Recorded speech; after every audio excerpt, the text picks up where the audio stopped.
just water in here. I wish it was wine though.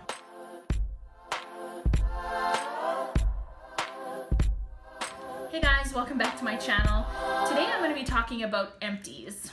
I've got a collection of Empties here of products that I've used up or almost used up recently. I'm going to run through them and give you a little mini review on each one and let you know if I intend to repurchase them. I just want to take a moment and say thank you so much for all the positivity on my channel so far. If you like this video, please don't forget to hit the subscribe button before you leave today and leave me a comment letting me know what kind of videos you want to see in the future. So if you want to see the products that I've used up recently and whether or not I intend to repurchase them, keep watching. So the first product I've completely used up is this one. This is the Purity Cleanser by Philosophy. It's not going to be a secret whether or not I would repurchase this. This is the best cleanser I have ever used. I used to use crappy cleansers, which meant like taking my eye makeup off with a wipe, like going in with a wipe first and wiping all my eye makeup off my eye, either with a cotton pad and eye makeup remover or with just a makeup remover towelette.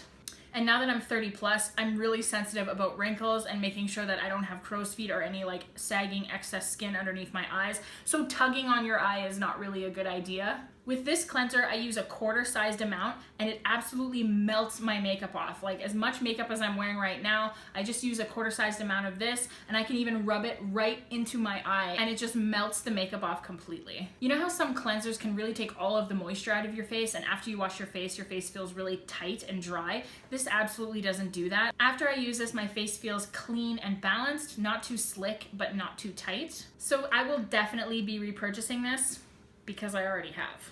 The next product I've recently used up is this one. This is the Philosophy Renewed Hope in a Jar Moisturizer, the dry formula.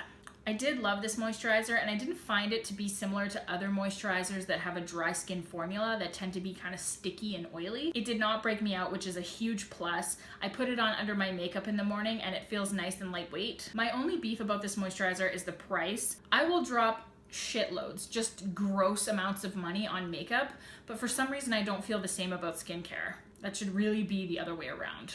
I guess I sometimes feel like skincare is a gamble. Like, is it really gonna do what it says it does? I've used a couple of non-luxury moisturizers lately, like the Neutrogena Hydro Boost Water Gel, which is I think $20. I've also been trying this L'Oreal Hydra Total 5 Ultra Soothing Moisturizer.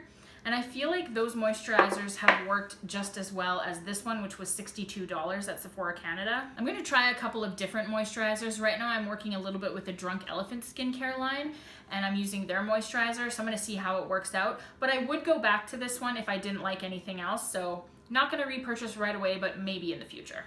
My next empty is this one. This is the YSL Touche Eclat Blur Primer. This primer is in beautiful packaging. It's gold and sparkly. It looks expensive and luxurious, and that's about it. It's kind of like when you're watching The Bachelorette and you see this parade of beautiful men walk in, and then once they open their mouths, wah wah. It doesn't really do anything that any other silicone-based primer doesn't do, and in fact, in some respects, I thought it was worse. It didn't really make my makeup last, and I definitely noticed my makeup settling into fine lines. Didn't matter which foundation I tried this with, and I tried it with a lot of foundations, I found the same result every time. For a primer this expensive, I want it to blur my imperfections, minimize my pores, make my makeup last for 15 hours, clean my house, and wash my car. I was pretty disappointed. I took this primer out for a nice steak dinner, and I'm never calling it again. I will not be repurchasing this one. Next up, we have the Makeup Forever Smoothing Primer. This primer I use mainly in the T-zone where my makeup tends to break up the most.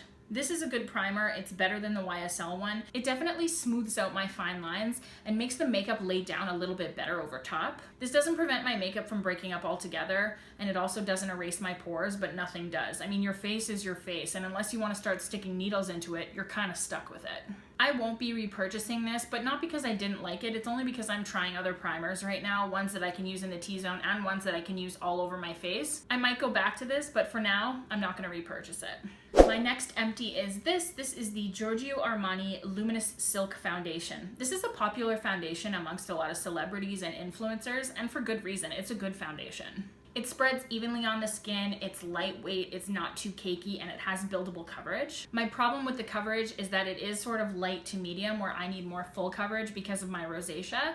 So I have to wear a little bit more of this, and it is buildable, but the more of this I use, the more expensive every application becomes. This foundation is $68, so if I'm going through it quickly, my bank account starts to hurt real fast. I think this is about my third bottle of this, so I would repurchase it, but right now I have a list going of new foundations and primers to try. I actually just ordered the Too Faced Born This Way foundation from Sephora.com and I'm waiting for it to come in. So I'm gonna try that one next. I'm also trying some drugstore ones. Right now I'm working with the Maybelline Fit Me Matte and Poreless foundation. And I also heard that the Wet n Wild Photo Focus foundation is really good, so I'm gonna try that one as well. So there's a lot of different foundations that I wanna try before I'm gonna go drop another $68 on this, so I'm not gonna repurchase it for now. Another foundation I've used up recently is this one. This is the MAC Prolongwear Nourishing Waterproof Foundation.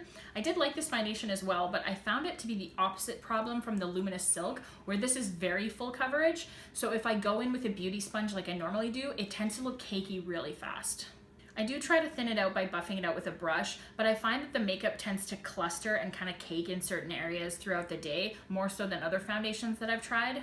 And on me, it seems to be more oily than other foundations. I realize at this point that I kind of sound like Goldilocks, like this one's too oily, this one's too thin. But I really am looking for that perfect foundation for myself. There's a million foundations out there on the market. There's gotta be one that works perfectly for me. So I have 3 categories that I mentally put foundation into. The first is like full-on holy grail status, and there's nothing in that category for me. The second category is I would wear this and I feel fine about it. It's not perfect, but I'll make it work. And that's where this one and the Luminous Silk fall into. And then there's just the By Felicia category. Are people still saying By Felicia? And those are the ones that I would never ever touch again. So this one is okay, and if I lost all my makeup and the only thing around was a MAC store, I would go buy it again and I would be fine with it, but I'm not gonna throw it a party. So in conjunction with my quest for my Holy Grail foundation and primer combo, there's also the setting powder component. I recently traded in my beloved Laura Mercier translucent setting powder and bought this. This is the Cover FX Perfect Setting Powder in the shade Translucent Light. This is really only the second setting powder that I've tried because my go-to has always been the Laura Mercier one. I do think this powder is good. It's very finely milled and I don't feel like it gives me major cake face. I personally didn't see a huge difference between these two, so I do have some other loose setting powders that I want to try.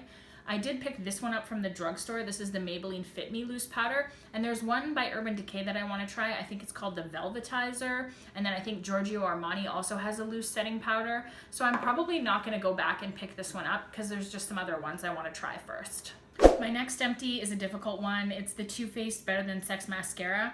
I've had this one for about 2 months now and I can tell that it's starting to dry out. So this would be around the time when I would go pick up another one of these. I talked about this in my Holy Grail products video. I love this mascara to the ends of the earth. I do not find that it smudges or flakes like some people claim. It's just difficult for me to justify spending $30 on this mascara when the L'Oreal Voluminous Lash Paradise is almost an exact dupe and I can get it for $11 at Walmart, sometimes even less if it's on sale. So as I said in my Holy Grail products video, if somebody made me pick one over the other, I would choose the Better Than Sex, but I think I'm gonna hold off on repurchasing this one until this one runs out and then I'm gonna make my decision from there. My next empty is a lip product, and this is kind of insane because I never go through lip products, but this is the MAC Mineralize Gloss in the shade Modest. I really don't wear lip products that often. Usually on an everyday basis, I'll just swipe on this gloss. It's like a nice, perfect pinky color that just sort of accentuates my natural lip color. I don't usually wear bright lip colors because first, the overdraw risk is so real. I don't even drink coffee, but it's like as soon as I raise a red lipstick to my lips,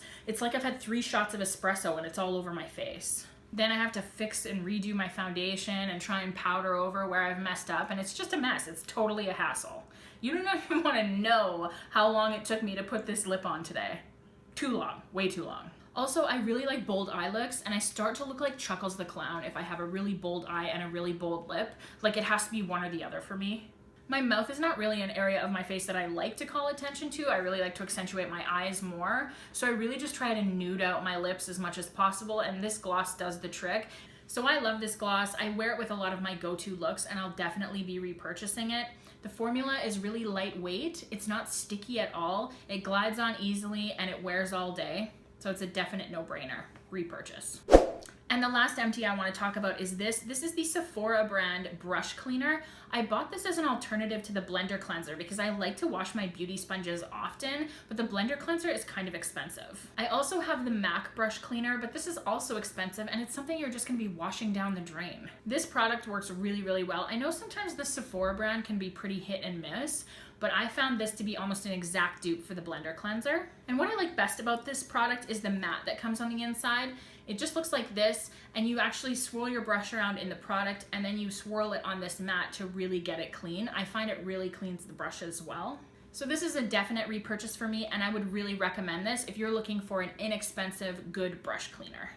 So that's it for today's Empties video. If there's anything that you guys think I should try or that I should pick up or give a second chance to, leave it in the comments below and let me know. And as always, if you liked this video, please subscribe to my channel and leave me a comment down below on the kind of videos you want to see me do in the future. And if you didn't like this video, keep that shit to yourself. I'm really not sure of my uploading schedule right now. My plan was to upload every Tuesday, but the feedback I've gotten so far is that people want to see more content. So I will try to put out some bonus content throughout the week, but at the very least, I'll see you next Tuesday. Bye guys. Please don't forget to hit the...